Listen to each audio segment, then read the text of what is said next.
प्रिय विद्यार्थी मित्रों, सप्रेम नमस्कार। मैं बलराम द्विवेदी आज की इस हिंदी कक्षा में आप लोगों का हार्दिक स्वागत करता हूं।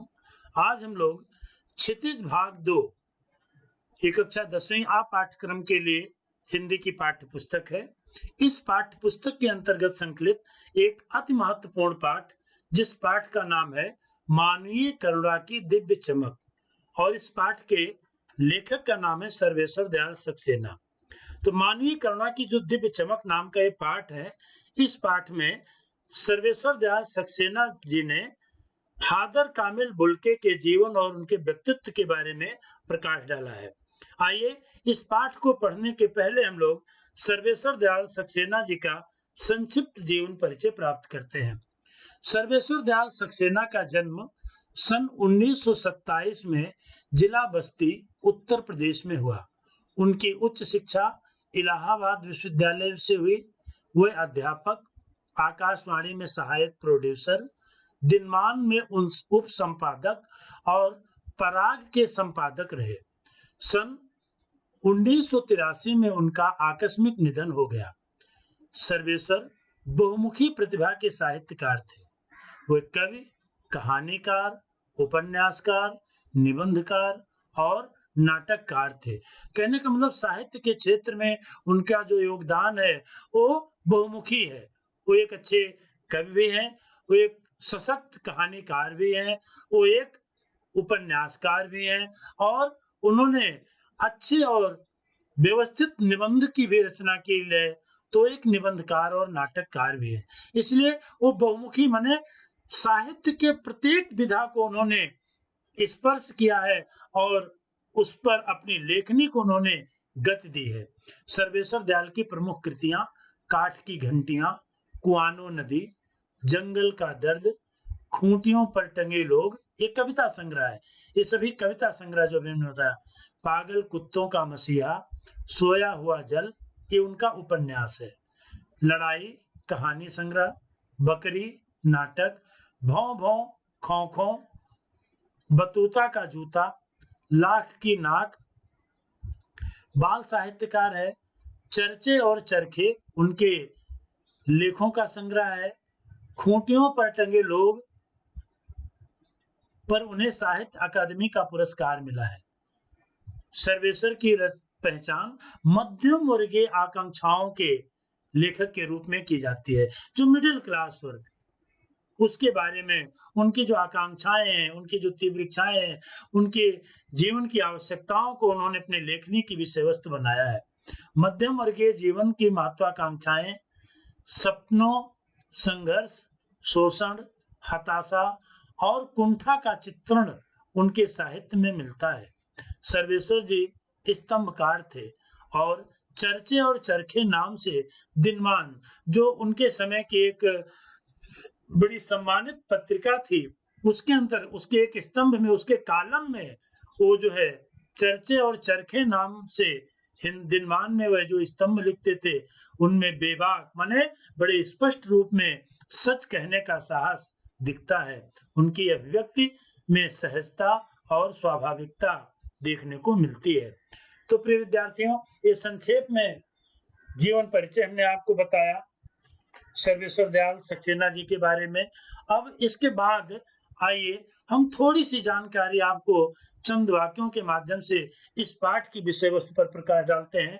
ये जो पाठ हम लोग पढ़ने जा रहे हैं, एक संस्मरणात्मक पाठ है, और इस संस्मरण में फादर कामिल बुल्के के स्नेहपूर्ण व्यक्तित्व पर प्रकाश डाला गया है, जिसमें फादर कामिल बुल्के के जीवन परिचय, उनके व्यक्तित्व और उनके कृतित्व के अलग अलग पक्षों को लेखक ने स्पर्श किया है। आइए चंद वाक्यों में इस पाठ का हम लोग एक छोटा सा पाठ परिचय प्राप्त करते हैं। संस्मरण स्मृतियों से बनता है। स्मृति माने यादों से बनता है, और स्मृतियों की विश्वसनीयता उसे महत्वपूर्ण बनाती है। फादर कामिल बुल्के पर लिखा सर्वेश्वर का यह संस्मरण इस कसौटी पर खरा उतरता है। अपने को भारतीय कहने वाले, अपने को भारतीय कहने वाले, आपको मैं इस पाठ में बताऊंगा कि जो फादर कामिल बुल्के थे वो मूलतः भारतीय नहीं थे, लेकिन उन्होंने अपने को भारतीय कहा। फादर कामिल बुल्के जन्मे तो बेल्जियम यूरोप के रैम्स चैपल शहर में, जो गिरजों, पादरियों, धर्मगुरुओं और संतों की भूमि कही जाती है, परंतु उन्होंने अपने कर्मभूमि बनाया भारत को। तो फादर कामिल बुल्के का जो जन्म हुआ था वो यूरोप में हुआ था, बेल्जियम के रैम्स चैपल शहर में हुआ था, जो कि गिरजा माने गिरजाघर, जो चर्च होते हैं, पादरी जो धर्मगुरु होते हैं ईसाई धर्म के, और संतों की भूमि कही जाती है। लेकिन उन्होंने फादर कामिल बुल्के ने अपनी जो कर्मभूमि बनाया वो भारत को बनाया। फादर बुल्के एक सन्यासी थे, परंतु पारंपरिक अर्थ में नहीं। एक पारंपरिक जो सन्यासी होते हैं, जो केवल वेशभूषा से सन्यास को दिखावे के रूप में प्रकट करते हैं, ऐसे पारंपरिक सन्यासी फादर कामिल बुल्के नहीं थे। सर्वेश्वर का फादर बुल्के से अंतरंग माने बड़ा घनिष्ठ संबंध था, बड़ा निकट का संबंध था, जिसकी झलक हम इस संस्मरण में मिलती है, हम इस पाठ में पढ़ेंगे। लेखक का मानना है कि जब तक राम कथा है, इस विदेशी भारतीय साधु को याद किया जाएगा और उन्हें हिंदी भाषा और बोलियों के अगाध प्रेम का उदाहरण माना जाएगा।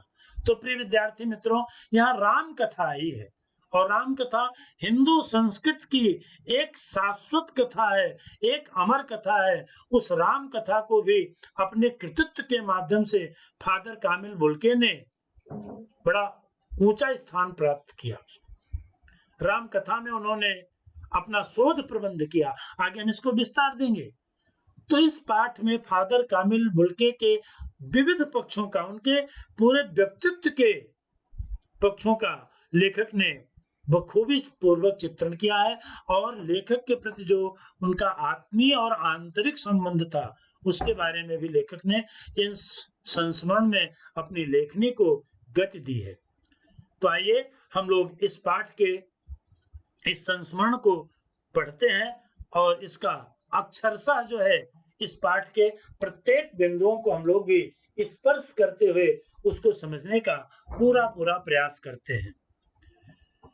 मानवीय करुणा की दिव्य चमक, पाठ का शीर्षक है मानवीय करुणा की दिव्य चमक। मानवीय करुणा माने मनुष्य के मन में पैदा होने वाली जो करुणा है, जो दया है, उसकी दिव्य चमक, अलौकिक चमक, अलौकिक आभा। पाठ का शीर्षक है मानवीय करुणा की दिव्य चमक, अर्थात मनुष्य के प्रति जो मनुष्य के मन में पैदा होने वाली दया भावना है, उसकी अलौकिक चमक, अलौकिक आभा। और ये शीर्षक को जो नाम दिया गया है, यहाँ लेखक ने इस शीर्षक का एक प्रतीकात्मक नाम दिया गया है। ये प्रतीक थे फादर कामिल बुल्के, क्योंकि उनके मन में मनुष्य के प्रति दया भावना थी, एक अलौकिक आभा थी उनके मन में जो मनुष्यता के प्रति समर्पित थी। इसलिए यहाँ लेखक ने फादर कामिल बुल्के नाम ना देकर के मानवीय करुणा की दिव्य चमक एक विशेषण के रूप में, एक प्रतीक के रूप में इस पाठ का नाम उन्होंने रखा है। तो आइए हम लोग इस पाठ का अध्ययन करते हैं। फादर को जहरवाद से नहीं मरना चाहिए था। देखिए जगह जगह पर इस पाठ में जो महत्वपूर्ण शब्द आएंगे मैं उसको रेखांकित करूंगा, और आप लोग उसको समझें और अपने नोटबुक में लिख भी सकते हैं। तो ये जो जहरवाद है, ये गैंग्रीन, एक प्रकार का रोग, एक तरह का फोड़ा। तो फादर कामिल बुल्के की जो मृत्यु हुई थी वो जहरवाद माने गैंग्रीन नाम की एक महा बीमारी से, एक बड़ी बीमारी से हुई थी।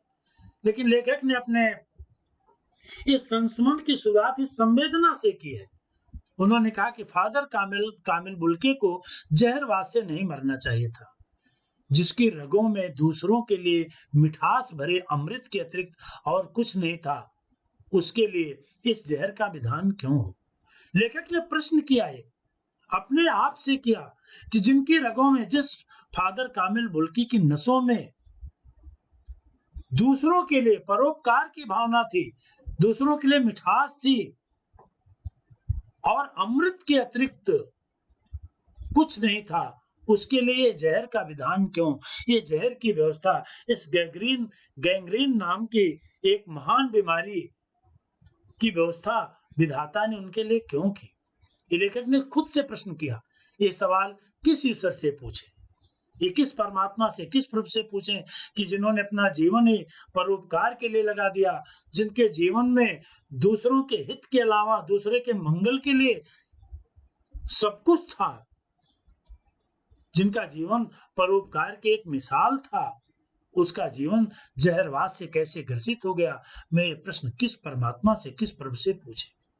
प्रभु की आस्था है जिसका अस्तित्व था, जिनका जीवन ही ईश्वर की आस्था का ही एक उदाहरण था, जीवंत उदाहरण था, उनका अस्तित्व था, वही उनकी पहचान थी।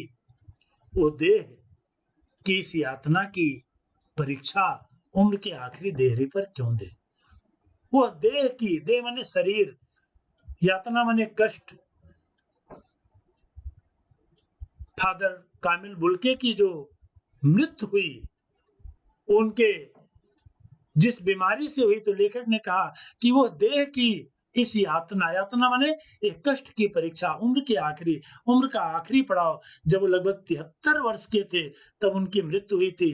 तो आखिरी पड़ाव पर, आखिरी देहरी माने दहलीज पर ये महान बीमारी का संकट उनके लिए क्यों आया, इतने बड़ा कष्ट उनको क्यों भोगना पड़ा, जबकि उनका पूरा जीवन ही परोपकार और दूसरे की सेवा में समर्पित था। एक लंबी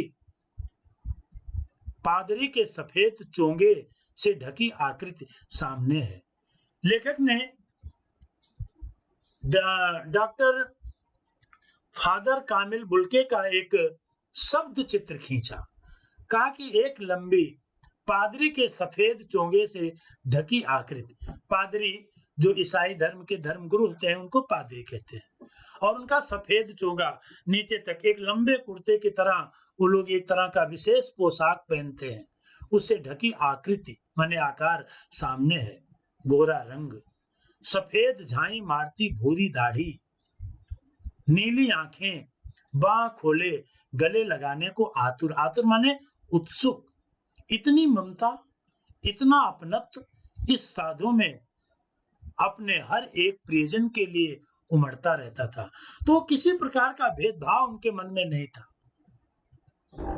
बुल्के जी के जीवन में समर्पण था, अपनत्व का भाव था उनके जीवन में, और प्रियजन के, अपने प्रत्येक प्रियजन, अपने हर एक प्रियजन के लिए उनके मन में यही भाव, यही ममता और स्नेह का भाव उमड़ता था। मैं 35 साल से इसका साक्षी हूं। लेखक 35 वर्ष का एक गवाह प्रस्तुत करता है अपने और कामिल बुल्के के संबंध के बारे में। लेखक कहता कि मैं 35 साल से इसका साक्षी था कि मैं फादर कामिल बुल्के के जीवन के प्रत्येक पक्ष को हमने बहुत नजदीक से देखा है। उनकी आत्मीयता को हमने केवल स्पर्श से ही नहीं किया है, बल्कि उनके अपनत्व और उनके जीवन में जो अपनों के प्रति आत्मीयता का भाव था, इसका मैं साक्षी हूँ, इसका मैं गवाह हूँ, और मैंने उसको अपने जीवन में भोगा भी है, मैंने अपने जीवन में पूरी तरह उसको पाया भी है। तब भी जब वो इलाहाबाद में थे और तब भी जब वो दिल्ली आते थे। आज उन बाहों का दबाव मैं अपनी छाती पर महसूस करता हूँ। उन बाहों का, जब लेखक कामिल बुल्के जी से मिलता था तो फादर कामिल बुल्के अपनी बाहों में लेखक को समेट लेते थे, आलिंगन करते थे। तो लेखक ने बताया उन बाहों का दबाव, आत्मीयता का दबाव, आत्मीयता का मिलन मैं अपनी छाती पर आज भी महसूस करता हूँ। इतने आत्मीय संबंध के सजग प्रहरी थे डॉक्टर फादर कामिल बुल्के। फादर को याद करना एक उदास शांत संगीत को सुनने जैसा है। लेखक कहता कि फादर को याद करना, फादर कामिल बुल्के का स्मरण करना एक उदास शांत संगीत को सुनने जैसा है। लेखक कहता है कि जो फादर कामिल बुल्के का जो जीवन था वो जो है करुणापूर्ण और शांत व्यक्तित्व से परिपूर्ण था। तो फादर कामिल बुल्के को स्मरण करना, उनको याद करना एक शांत उदास संगीत सुनने के बराबर है, क्योंकि उनके ना रहने पर मन में जो उदासी घिरती रहती है, उसे ऐसा आभास होता है। उनको देखना करुणा के निर्मल जल में स्नान करने जैसा था। उनको देखना माने उनका दर्शन करना, उनको देखना। ये फादर कामिल बुल्के को देखना जो है, ये लेखक कहता है कि करुणा माने दया के, निर्मल माने स्वच्छ जल में स्नान करने जैसा था। और उनसे बात करना एक कर्म के संकल्प से भरना था। तो उनसे बात करना, जब कभी उनसे संवाद होता था, जब उनसे बातचीत होती थी, तो प्रेरणा के स्रोत थे, वो प्रेरणा के स्तंभ थे। और उन्होंने अपनी प्रेरणा से लोगों को कर्मशील बनाया, कर्मवान बनाया। तो कर्म के संकल्प से भरना था। वो एक संकल्प के हस्ताक्षर थे। उनसे बात करने से कर्म करने की सत प्रेरणा प्राप्त होती थी। मुझे परिमल के वह दिन याद आते हैं। यहाँ परिमल शब्द का उल्लेख हुआ है। तो लेखक ने बताया कि जो फादर कामिल बुल्के थे, उनका जो संबंध था, उनका जो एक तरह से परिमल के साथ वो जुड़े थे। परिमल सूर्यकांत त्रिपाठी निराला जी द्वारा संपादित एक पत्रिका है। इसका उल्लेख मैं आगे भी करूंगा। यहाँ पर संक्षेप में उनका बता रहा हूं कि परिमल के वे दिन याद आते हैं जब इलाहाबाद से परिमल का संपादन होता था। परिमल इलाहाबाद से जब प्रकाशित होती थी, तो परिमल से भी वो जुड़े थे। और परिमल के वे दिन याद आते हैं जब हम सब एक पारिवारिक रिश्ते में बंधे थे। हम सब, कई लेखकों का, कई साहित्यकारों का लेखक ने यहाँ उल्लेख किया है, जिसके बड़े फादर कामिल बुल्के थे। तो परिमल जो पत्रिका थी, उस पत्रिका के संपादक मंडल में एक सशक्त हस्ताक्षर थे फादर कामिल बुल्के। हमारे हंसी मजाक में वो निर्लिप्त शामिल रहते थे। हम जब अन्य साहित्यकार मिलते थे, आपस में हंसी मजाक करते थे, तो हमारे उसमें और निर्लिप्त शामिल रहते थे। निर्लिप्त का मतलब जो लिप्त ना हो, आसक्ति से रहित। वो सन्यासी थे, उनका आचरण सन्यासियों जैसा था। वो हमारे हंसी मजाक में बैठते तो थे, लेकिन उसमें उनकी आसक्ति नहीं रहती थी। हमारी गोष्ठियों में वो गंभीर बहस करते। जब हम गोष्ठी करते, कोई साहित्यिक सभा बुलाते थे, तो उस सभा के जो अन्य सदस्य थे, जब उस पर गंभीर बहस होती थी, उस पर संवाद होता था, बातचीत होती थी, बहस होती थी, तर्क वितर्क होते थे, तो उस पर वो गंभीर बहस करते। हमारी रचनाओं पर बेबाक माने अपनी स्पष्ट राय देते और सुझाव भी देते थे। और हमारे घरों के किसी भी उत्सव और संस्कार में वो बड़े भाई और पुरोहित जैसे खड़े हो हमें अपने आशीषों से भर देते थे। ये फादर कामिल बुल्के का स्नेहिल व्यक्तित्व था। वो केवल साहित्यिक गोष्ठियों तक ही सीमित नहीं रहते थे। वो हमारे निजी पारिवारिक उत्सव और संस्कार में भी, जैसे कोई ज्येष्ठ बड़ा भाई, जैसे कोई पुरोहित अपने यजमान को आशीर्वाद देकर के उसके मंगल की कामना करता है, उसी तरह फादर कामिल बुल्के के बारे में लेखक अपना मनोगत व्यक्त करते हुए इस संस्मरण के माध्यम से कहता है कि फादर कामिल बुल्के हमारे जब किसी निजी उत्सव या संस्कार में वो आते थे, तो जैसे बड़े भाई और पुरोहित के तरह उनका जो है बर्ताव होता था, उनका व्यवहार होता था। और वो अपने आशीर्वचन से, अपनी मंगल शुभकामना से हम लोगों को अभिसिंचित करते थे। मुझे अपना बच्चा और फादर का उसके मुख पर पहली बार अन्न डालना याद आता है, और नीली आंखों की चमक में तैरता वात्सल्य भी, जैसे किसी ऊंचाई पर देवदार की छाया में खड़े हो। लेखक सर्वेश्वर दयाल सक्सेना ने अपने इस संस्मरण में फादर कामिल बुल्के के व्यक्तित्व के बारे में बताया। लेकिन कहा, मुझे अपना बच्चा, मेरा बेटा और फादर कामिल बुल्के का वो संस्कार पूर्ण व्यवहार, जब हमारे बच्चे का अन्नप्राशन संस्कार हुआ, मुख में पहली बार, हिंदू मैथोलॉजी में, हिंदू धर्म दर्शन में, बच्चा जब पैदा होता है तो कुछ महीने बाद उसका अन्नप्राशन संस्कार किया जाता है। पहली बार अन्न से बने हुई चीजें, मिष्ठान उसके मुंह में डाली जाती हैं। तो वह संस्कार भरा आचरण फादर कामिल बुल्के ने निभाया। उनकी नीली आंखों की चमक, उनकी आंखों में जो अपनत्व की परिभाषा थी, उसमें तैरता हुआ जो वात्सल्य था, वात्सल्य अपने जो बच्चों के प्रति स्नेह होता है उसको वात्सल्य कहा जाता है। वात्सल्य रस का एक भेद भी माना गया है। तो वात्सल्य अपने बच्चों के प्रति जैसा प्रेम कोई करता है, वैसा उनका व्यवहार था फादर कामिल बुल्के का।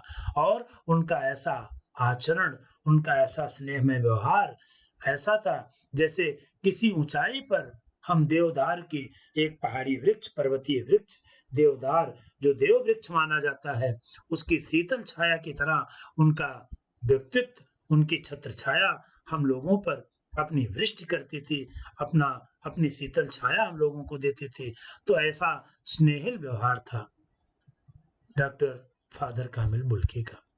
कहां से शुरू करें? लेखक ने बताया कि फादर कामिल बुल्के का स्मरण करते ही उनके जीवन के विविध पक्ष एक साथ स्मरण पटल पर अंकित हो जाते हैं। कहां से शुरू करें? इलाहाबाद की सड़कों पर फादर की साइकिल चलती दिख रही है। वो हमारे पास आकर रुकती है, मुस्कुराते हुए उतरते हैं। देखिए देखिए, मैंने उसे पढ़ लिया है और मैं कहना चाहता हूं, उनको क्रोध में कभी नहीं देखा, आवेश में देखा है। तो लेखक ने बताया कि डॉक्टर फादर कामिल बुल्के बड़े एक सामान्य व्यक्तित्व के धनी थे, साइकिल से चलते थे इतने बड़े साहित्यकार होकर के। और हमारे पास, लेखक कहता, हमारे पास आकर रुकती थी, मुस्कुराते हुए साइकिल से उतरते थे और कहते थे, देखिए देखिए, मैंने उसे पढ़ लिया है। उसे शब्द का यहाँ पर कि परिमल या अन्य संदर्भ में जो साहित्यिक कृतियां, जो रचनाएं होती थी, उसको पढ़ते थे और उस पर बेबाक टिप्पणी अपनी देते थे। और मैं कहना चाहता हूं, कुछ और बातें लेखक रिक्त छोड़ देता है, अपने मन के भाव को इन बिंदुओं के माध्यम से कहता है, किस तरह से मेरे मन में तरह तरह के उद्गार व्यक्त होते थे। उनको मैंने कभी क्रोध में नहीं देखा, क्रोध माने गुस्से में, आवेश में जरूर देखा।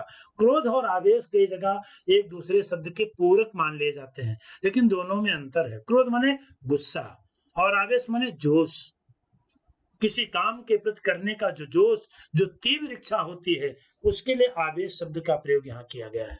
तो लेखक कहते हैं कि मैंने उनको क्रोध में कभी नहीं देखा, आवेश में देखा है और ममता तथा प्यार से लबालब छलकता महसूस किया है।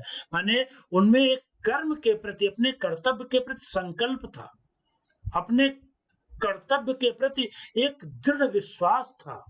और लेखक कहता है कि मैंने ममता और प्यार से लबालब पूरी तरह से भरा हुआ छलकता महसूस किया है। ऐसे प्रेमिल व्यक्तित्व के धनी थे डॉक्टर फादर कामिल बुल्के।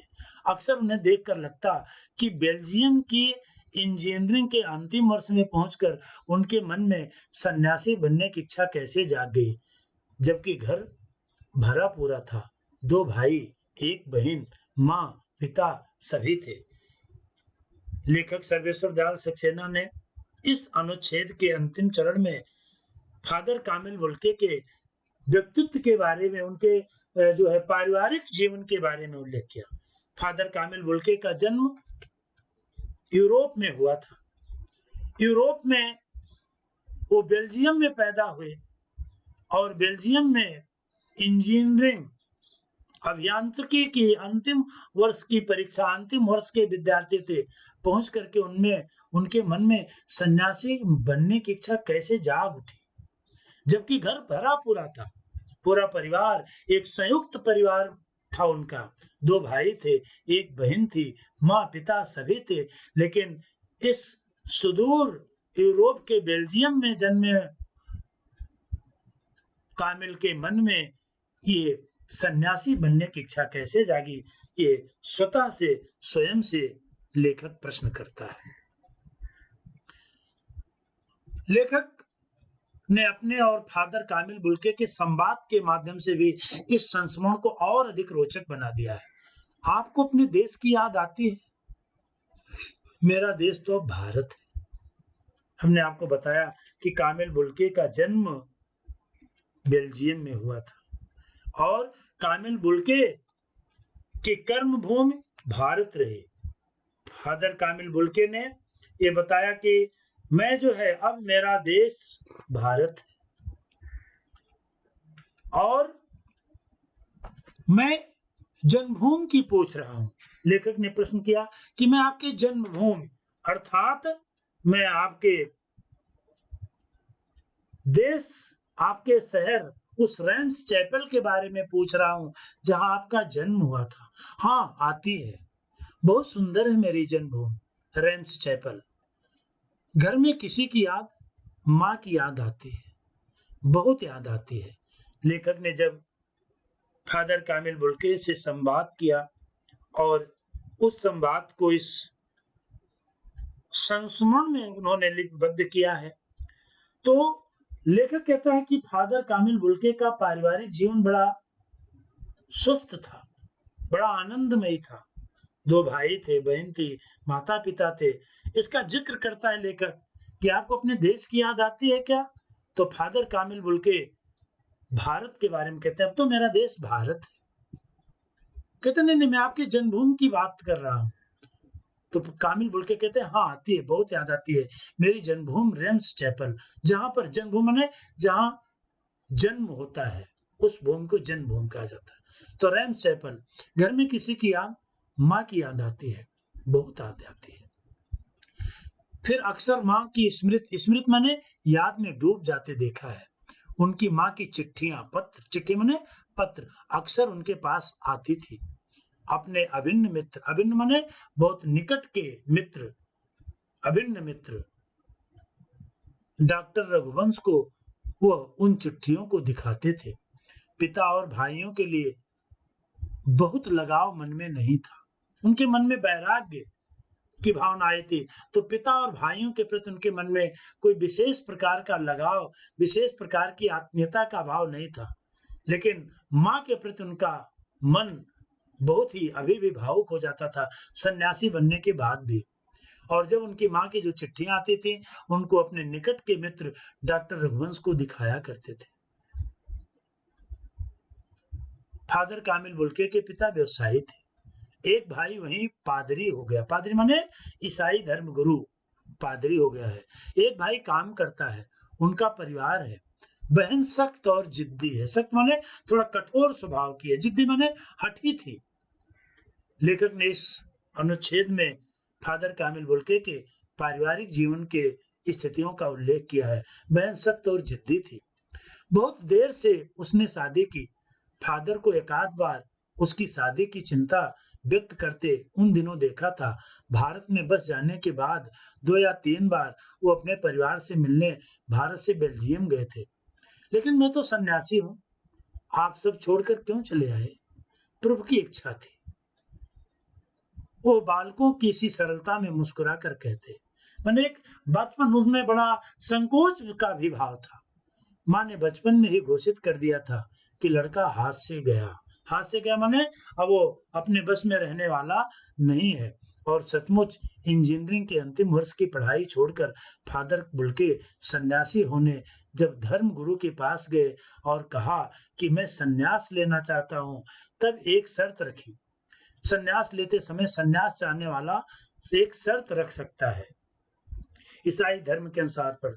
तो जब फादर कामिल बुल्के के मन में सन्यास लेने की भावना आई और वो ईसाई धर्म गुरु के पास गए और उन्होंने वहां कहा कि मैं सन्यास लेना चाहता हूं, तो उन्होंने एक शर्त रखी कि मैं सन्यास तो लूंगा, लेकिन मैं भारत जाऊंगा। भारत जाने की बात क्यों उठी? लेखक ने प्रश्न किया। कामिल बुल्के ने उसका उत्तर दिया, नहीं जानता, बस मन में यह था। मैं नहीं जानता कि भारत जाने, शायद ऋषि मुनियों की परंपरा और भारत का जो आध्यात्मिक गौरव पूरे विश्व के सामने सर्वविदित है, जग विदित है, ये उनके मन में इच्छा रही हो, जो भी रही हो, उन्होंने उसको प्रकट नहीं किया। जब लेखक ने प्रश्न किया कि भारत जाने की बात क्यों उठी, तो उन्होंने कहा नहीं जानता, बस मन में यही था। और उनकी शर्त मान ली गई और वो भारत आ गए। पहले जीसेट माने एक ईसाई धर्म की एक संस्था, जीसेट संघ में 2 साल 2 वर्ष तक उन्होंने पादरियों के बीच धर्माचार माने धर्म के आचरण की पढ़ाई की। फिर 9-10 वर्ष तक दार्जिलिंग में, भारत के पूर्वोत्तर राज्यों में दार्जिलिंग है, वहां पर रहे। कलकत्ता, जिसका वर्तमान नाम कोलकाता है, से बीए किया और फिर इलाहाबाद से एमए। बीए माने बैचलर ऑफ आर्ट और एमए माने मास्टर ऑफ आर्ट, माने स्नातक और स्नातकोत्तर की जो उपाधि होती है उसके लिए बीए और एमए की डिग्री की। उन दिनों डॉक्टर धीरेन्द्र वर्मा हिंदी विभाग के अध्यक्ष थे। इलाहाबाद हिंदी विश्वविद्यालय, जो इलाहाबाद का जो विश्वविद्यालय है, उसमें हिंदी विभाग के अध्यक्ष डॉक्टर धीरेन्द्र वर्मा थे। शोध प्रबंध माने रिसर्च करते समय, पीएचडी डिलीट करते समय जो खोज प्रबंध लिखना पड़ता है, जो पुस्तक लिखनी पड़ती है, उसको शोध प्रबंध कहा जाता है। तो शोध प्रबंध प्रयाग विश्वविद्यालय के हिंदी विभाग में रहकर 1950 में पूरा किया। राम कथा, उत्पत्ति और विकास। फादर कामिल बुल्के के शोध प्रबंध माने पीएचडी का, डॉक्टर ऑफ फिलॉसफी करने का जो उनका शोध प्रबंध था, जो थीसिस थी, उसका विषय था राम कथा, उत्पत्ति और विकास। कहाँ सुदूर बेल्जियम में जन्म लेने वाला वो सन्यासी, ईसाई धर्म का सन्यासी, भारत आने पर जब अपनी पीएचडी करता है तो उसका विषय होता है राम कथा। जो राम कथा भारतीय संस्कृत की एक शाश्वत, एक अमर कथा है, उस राम कथा और उसकी उत्पत्ति और विकास पर अपनी पीएचडी, अपना शोध प्रबंध पूरा करता है। परिमल माने वही परिमल जिसका हमने आपको पूर्व उल्लेख किया। निराला के प्रसिद्ध काव्य संकलन से प्रेरणा लेते हुए 10 दिसंबर 1984 को प्रयाग विश्वविद्यालय के साहित्यिक अभिरुचि रखने वाले कुछ उत्साही युवकों मित्रों ने परिमल समूह की स्थापना की गई थी और परिमल एक संस्था थी। तो परिमल में उनके अध्याय पढ़े गए। फादर ने मातर लिंक के प्रसिद्ध नाटक ब्लू बर्ड का रूपांतरण माने भाषांतरण, उसका ट्रांसलेशन भी किया नील पंछी के नाम से। फादर कामिल बुल्के अंग्रेजी के उच्च कोटि के विद्वान थे और हिंदी भी उन्होंने सीखा और इतने स्तर की सीखा कि हिंदी में उनको डॉक्टरेट की उपाधि मिली और उन्होंने अनेक अंग्रेजी साहित्य का भी हिंदी रूपांतरण किया।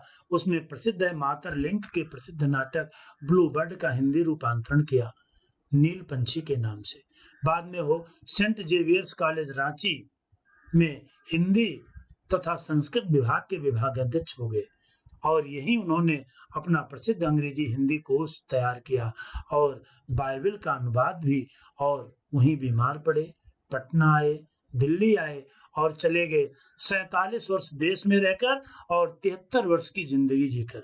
तो 73 वर्ष की आयु प्राप्त करने के बाद उनका देहावसान हुआ। डॉक्टर फादर कामिल बुल्के उच्च कोटि के विद्वान थे। हिंदी और भारतीय संस्कृत में उनकी पूरी आस्था थी। उन्होंने बाइबल का भी अनुवाद किया जिससे बाइबल के भी महत्वपूर्ण तत्व हिंदी प्रेमियों तक पहुंच सके। और पटना आए, पटना रांची, ये आप लोग जानते हैं, जो है उत्तर भारत में स्थान है। पटना जो है ये बिहार की राजधानी है और रांची जो है ये झारखंड की राजधानी है। फादर बुल्के संकल्प से सन्यासी थे। देखिए, इसको अंडरलाइन कीजिए, बहुत महत्वपूर्ण है। फादर बुल्के संकल्प से सन्यासी थे। कभी कभी लगता है वो मन से सन्यासी नहीं थे, माने उनके विचारों में संकल्प था। वो दिखावे के सन्यासी नहीं थे, वो आडंबर और ढोंग में आस्था नहीं रखते थे। संकल्प के सन्यासी थे। रिश्ता बनाते थे तो तोड़ते नहीं थे। 10 साल बाद माने 10 साल बाद मिलने के बाद भी उसकी गंध महसूस होती थी। गंध माने उसके परिचय की परिपक्वता, मजबूत रिश्ते को निभाने का उनका संकल्प, उसका आभास होता था। वो जब भी दिल्ली आए जरूर मिलते, खोज कर, समय निकाल कर, गर्मी सर्दी बरसात झेल कर मिलते, चाहे 2 मिनट के लिए ही सही। वो कौन सन्यासी करता है। उनकी चिंता हिंदी को राष्ट्रभाषा के रूप में देखने को थी। तो प्रिय विद्यार्थियों, लेखक ने अपने आत्मीय संबंध का उल्लेख करते बताया कि जब मैं प्रयाग इलाहाबाद में था तब भी उन डॉक्टर फादर कामिल बुल्के के मुझे स्नेह का पात्र था, और जब मैं दिल्ली आकर बस गया हूँ तो दिल्ली जब भी आते थे फादर कामिल बुल्के तो समय निकाल करके 2 मिनट के लिए ही क्यों नहीं अवश्य मुझसे मिलते थे। और इस पंक्तियों को आप लोग अवश्य रेखांकित कीजिए। डॉक्टर फादर कामिल बुल्के हिंदी राष्ट्रभाषा के एक समर्पित योद्धा थे। इस पंक्तियों से स्पष्ट होता है उन्होंने कहा कि उनकी चिंता हिंदी को राष्ट्रभाषा के रूप में देखने को थी। वो हिंदी को राष्ट्रभाषा के रूप में देखना चाहते थे। हर मंच से इसकी तकलीफ बयान करते थे, माने वर्णन करते थे, इसका दर्द, उसकी समस्याओं को वो प्रकट करते थे। इसके लिए अकाट्य तर्क, ना काटने वाला तर्क, उनके तर्क अकाट्य होते थे, उसको काटा जाना मुश्किल था। हिंदी को राष्ट्रभाषा की से महिमा मंडित करने के लिए जब अपने तर्क देते थे तो लोगों के पास उनके तर्क को खंडित करने की शक्ति नहीं रहती थी। बस इसी एक सवाल पर वो झुझला जाते थे, चिढ़ जाते थे। उनको झुझलाते देखा है, और हिंदी वालों द्वारा ही हिंदी की उपेक्षा माने अपमान और अनादर हो रहा है। भारतीय लोग ही हिंदी के विरोधी हैं, इस पर उनको दुख करते हुए पाया गया है। घर परिवार के बारे में, निजी दुख तकलीफ के बारे में पूछना उनका स्वभाव था, और बड़े से बड़े दुख में भी उनके मुख से सांत्वना के जादू भरे 2 शब्द सुनना एक ऐसी रोशनी से भर देता था जो किसी गहरी तपस्या से जन्मती है। इतना विराट व्यक्तित्व था कामिल बुल्के साहब का कि जब बड़ी से बड़ी तकलीफ होती थी तो फादर कामिल बुल्के वहां अपनी उपस्थित देकर के उस बड़े से बड़े दुख और तकलीफ को भी अपने सांत्वना से इस तरह से छू मंतर कर देते थे, गायब कर देते थे। लोगों को ऐसी रोशनी मिल जाती थी, ऐसी ताकत मिल जाती थी, जिससे लोग अपने दुख को भूल करके फिर से उनके जीवन में ऊर्जा का संचार हो जाता था। तो ऐसा व्यक्तित्व जो होता है वो गहरी तपस्या से जन्मता है। हर मौत दिखाती है जीवन की नई चाह। इस महत्वपूर्ण पंक्ति को अंडरलाइन कर लीजिए। हर मौत दिखाती है, हर समस्या के बाद ही एक नई राह मिलती है। हर विनाश के बाद, हर पतन के बाद ही उत्थान का रास्ता खुलता है। ये विचार थे उनके। जीवन को एक नई राह दिखती है, जीवन को एक नया रास्ता मिलता है मौत के बाद, माने संकट के बाद। मुझे अपनी पत्नी और पुत्र की मृत्यु याद आ रही है।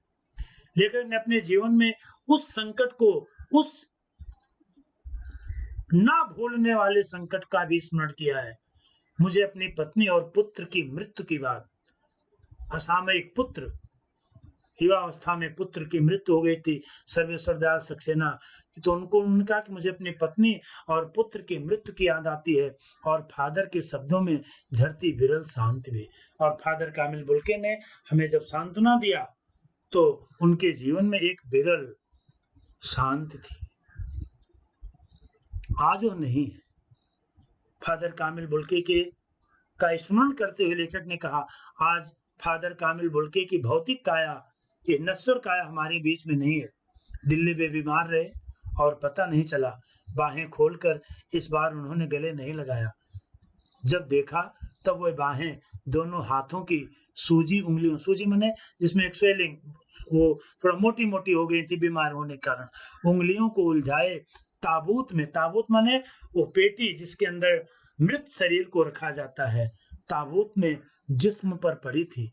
जो शांति बरसती थी वो चेहरे पर स्थिर थी, माने स्थिर थी, तरलता जम गई थी।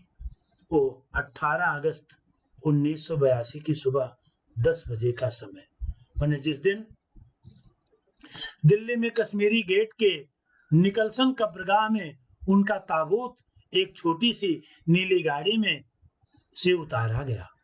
कुछ पादरी रघुवंश जी का बेटा और उनके परिजन राजेश्वर सिंह जी उसे उतार रहे थे। फिर उसे उठाकर एक लंबी संकरी उदास पेड़ों की घनी छां वाली सड़क से कब्रगाह के आखिरी, कब्रगाह माने जहाँ पर दफनाया जाता है, जहाँ डेड बॉडी का अंतिम संस्कार किया जाता है, तो अवाक मुंह खोले लेटी थी। उनकी कब्रगाह माने कब्र, अवाक माने चुप होकर के लेटी थी। ऊपर करील, करील माने एक बबूल की तरह झाड़ी नुमा एक वृक्ष होता है, करील की घनी छांव थी और चारों ओर कब्रें और तेज धूप के वृत्त, वृत्त माने गोले। जैनेन्द्र कुमार, विजेंद्र स्नातक, अजीत कुमार, डॉक्टर निर्मला जैन और मसीही समुदाय, मसीही समुदाय माने ईसाई समुदाय के लोग, पादरीगण उनके करीब के गैरिक वसन, गैरिक माने सन्यासियों की वेशभूषा पहने इलाहाबाद के प्रसिद्ध विज्ञान शिक्षक डॉक्टर सत्य प्रकाश और डॉक्टर रघुवंश जी भी अकेले उस सकरी सड़क को ठंडी उदासी में बहुत पहले से खामोश दुख की किसी अपरिचित आहटों से दबे हुए थे। अपरिचित माने जिसका परिचय नहीं है, उसकी आहट, उसका एक दर्द भरा आभास उन लोगों को था। सिमट आए थे कब्र के चारों तरफ। माने डॉक्टर फादर कामिल बुल्के की अंत क्रिया में, अंत्येष्टि में इतने सारे लोग नमी आंख से उनको विदाई देने के लिए उपस्थित थे। फादर की देह पहले कब्र के ऊपर लिटाई गई। मसीही विध से माने ईसाई धर्म के अनुसार उसके विध से अंतिम संस्कार शुरू हुआ रांची के फादर पास्कल तोयना के द्वारा।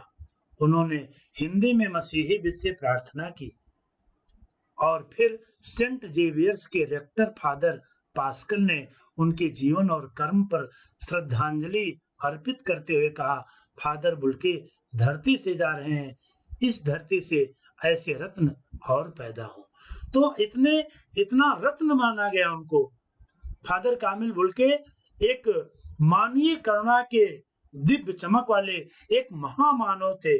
उनकी मृत्यु पर जो श्रद्धांजलि सभा दी गई, उसमें फादर पास्कल ने उनके जीवन और कर्म पर प्रकाश डाला और कहा कि ऐसे वीर, ऐसे महान पुरुष इस धरती पर और पैदा हों। डॉक्टर सत्य प्रकाश ने भी अपनी श्रद्धांजलि में उनके अनुकरणीय माने उनका अनुकरण करने वाले, उनके मार्ग पर चलने के लिए जो उन्होंने प्रेरणा दी, उसको उन्होंने स्मरण किया और उनके अनुकरणीय जीवन को नमन किया। फिर देह कब्र में उतार दी गई और उनकी अंत क्रिया विधि को अंतिम रूप दिया गया। लेखक कहता, मैं नहीं जानता इस सन्यासी ने कभी सोचा था या नहीं कि उनकी मृत्यु पर कोई रोएगा, लेकिन उस क्षण रोने वालों की कमी नहीं थी। इस सन्यासी जिसने अपना घर परिवार छोड़ दिया था और आज उसके मृत्यु पर, उसके निधन पर ना जाने कितने लोग रो रहे हैं, रोने वालों की कमी नहीं है। कहते नम आंखों को गिनना स्याही फैलाना है। लेखक ने बताया कि रोने वालों की कमी नहीं है। फादर कामिल बुल्के के निधन से लोग दुखी हैं। प्रियजन, परिचित, साहित्यकार, मित्र इतनी अधिक संख्या में रोए कि उनका गिनना कठिन है। उनके बारे में गिनना व्यर्थ ही स्याही को खर्च करना है। तो लेखक ने कहा उनके दुख में रोने वालों की संख्या बहुत अधिक है, उसको गिनना मुश्किल है। इस तरह से हमारे बीच से वो चला गया जो हमसे सबसे अधिक छायादार, फल फूल, गंध से भरा और सबसे अलग, सबका होकर सबसे ऊंचाई पर मानवीय करुणा की दिव्य चमक से लहलहाता खड़ा था, जिसकी स्मृति माने जिसकी याद हम सबके मन में जो उनके निकट थे, किसी यज्ञ की पवित्र आग की आंच की तरह आजीवन बनी रहेगी। माने फादर कामिल बुल्के का जीवन यज्ञ की पवित्र आग की तरह था।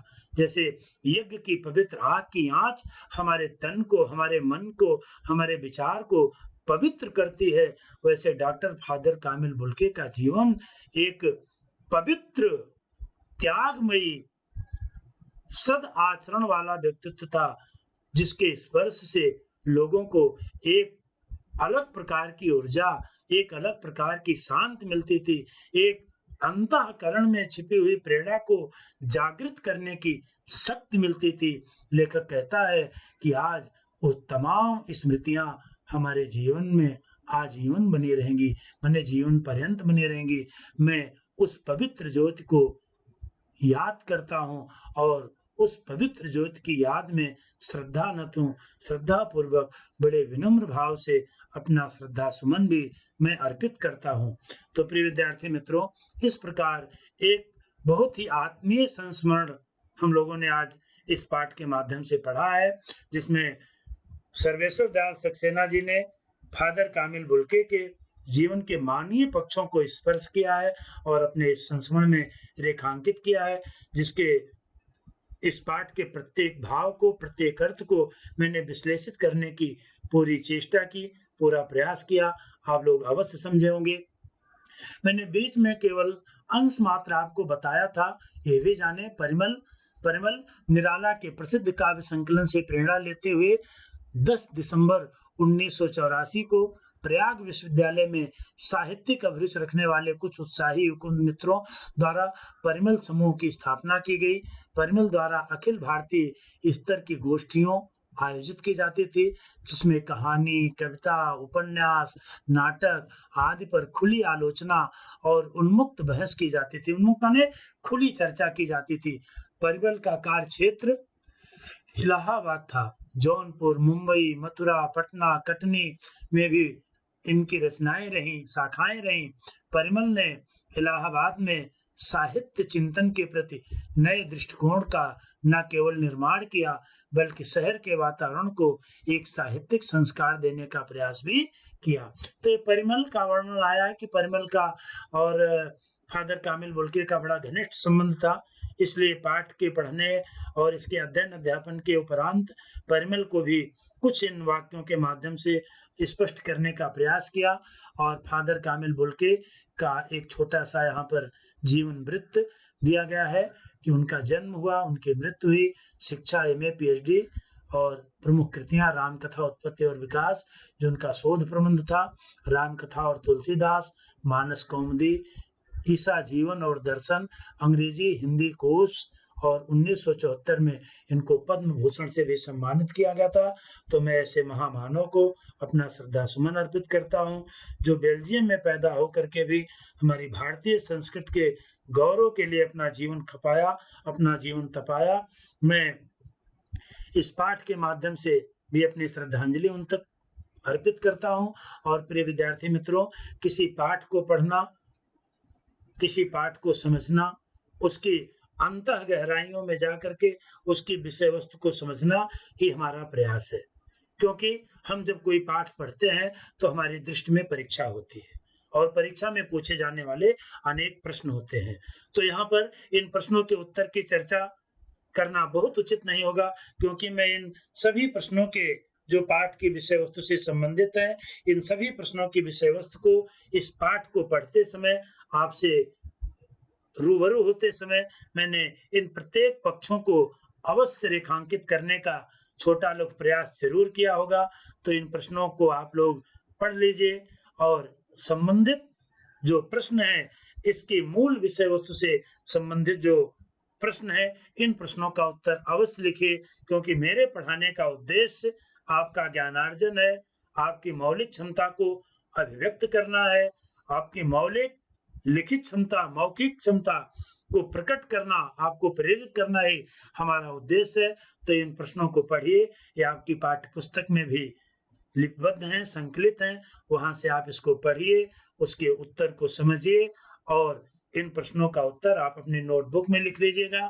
कहीं कोई दिक्कत आए तो हमको मैसेज कीजिए। और ये वीडियो आपको पसंद आया हो तो इसको लाइक, सब्सक्राइब करें, शेयर करें। बहुत बहुत धन्यवाद। पुनः नई वीडियो में नए विषय पर मिलूंगा। तब तक के लिए आप सबको बहुत बहुत धन्यवाद।